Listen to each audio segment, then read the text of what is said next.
Hoje, os deputados retomam os trabalhos na Assembleia Legislativa do Amazonas. O governador Omar Aziz fez suspense sobre uma possível candidatura para o Senado.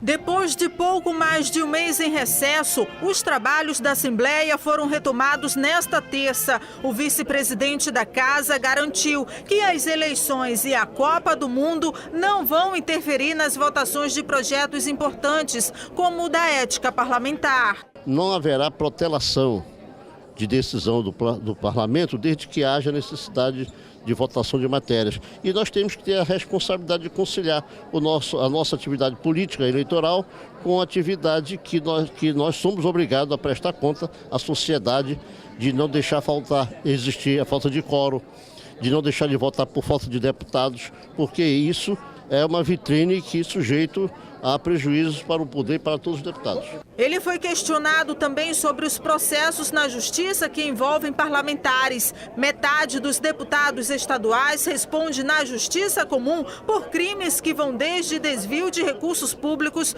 até exploração sexual de crianças e adolescentes. Essa é uma matéria que está implicitamente relacionada a uma decisão da diretoria, da mesa diretora. Qualquer opinião isolada pode se constituir eu diria para você, num posicionamento que não represente o pensamento da maioria de todos. Na oportunidade, o governador Omar Aziz desconversou sobre uma possível candidatura ao Senado. Ele também não confirmou o apoio à candidatura de Dilma Rousseff. A questão política não é o momento hoje e vai ter o momento certo para que a gente vá decidir se eu serei ou não candidato ao Senado. Omar prometeu cobrar a votação da prorrogação da Zona Franca de Manaus, quando a presidente vier à capital para a inauguração da Arena da Amazônia, que deve ter os trabalhos concluídos em 15 de fevereiro. Na educação, Omar disse que parte da cidade universitária, em Iranduba, pode ficar pronta ainda este ano com recursos obtidos com a venda da Cigás. O prefeito Arthur Neto também anunciou investimentos. Nós estamos esperando que este ano faça o desfecho do financiamento do BID. São 200 milhões de dólares, sendo que 100 milhões de contrapartida nossa. E temos que ver os imóveis que são adequados, abrir mão dos inadequados e pegar os adequados e desapropriá-los para adaptá-los a escolas efetivamente boas para as crianças. Já os projetos habitacionais do Estado renderam nos últimos 3 anos 23 mil moradias. Outras 3.500 casas no Amazonas vão ser entregues nos próximos dias. Em Manaus, a quarta-feira vai ser de tempo encoberto, mínima de 24 e máxima de 32 graus. Em Apuí, Borba e Benjamin Constant, o tempo também vai ser encoberto, mínima de 22 e máxima de 32 graus. E o investigador da Polícia Civil recebeu voz de prisão. Quem tem outras informações é o repórter Israel Ayasser. Geraldo Filho era investigador aqui no 3º DIP. Segundo informações, hoje haveria uma apresentação aqui para a imprensa. Como a assessoria de comunicação da Polícia Civil demorou a chegar ao local, o próprio investigador adiantou algumas informações para a imprensa, o que causou um certo conflito entre a assessoria e o investigador. Eu conversei agora há pouco com ele já está em casa e disse que será ouvido amanhã na Delegacia Geral. Israel Ayasser para o Jornal em Tempo.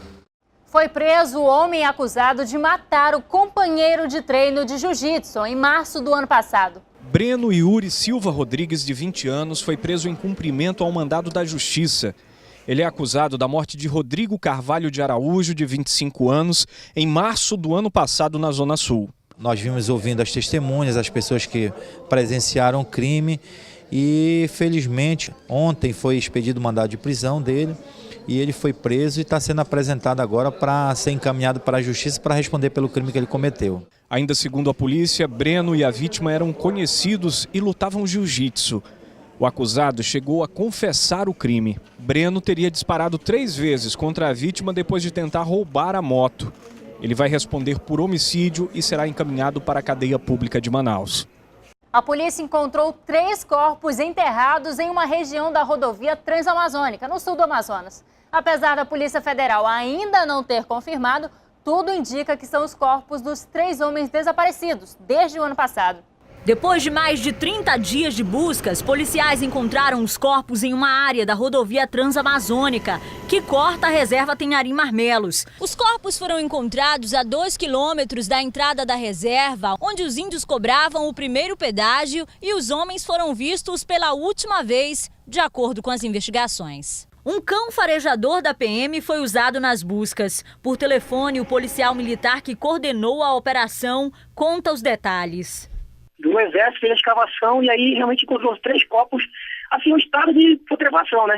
Mas assim, estavam todos inteiros, não tinha nada de decapitação, nenhuma marca assim de violência. Provavelmente, né, foram mortos a tiro mesmo. A polícia aguarda o fim da perícia para dizer se os corpos são de Aldenei Ribeiro, Steph Pinheiro e Luciano Freire. Além das impressões digitais, nós fazemos também um exame da arcada dentária.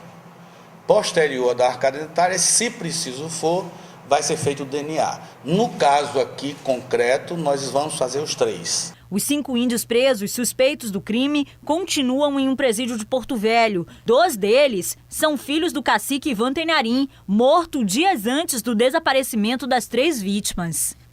Hoje à tarde, a mãe do representante comercial Luciano Freire foi ao Instituto Médico Legal de Porto Velho e reconheceu o corpo do filho por meio de um sinal no rosto da vítima. Os peritos têm 10 dias para concluir o trabalho de identificação dos corpos. O Jornal em Tempo pela internet termina aqui. Até a próxima edição.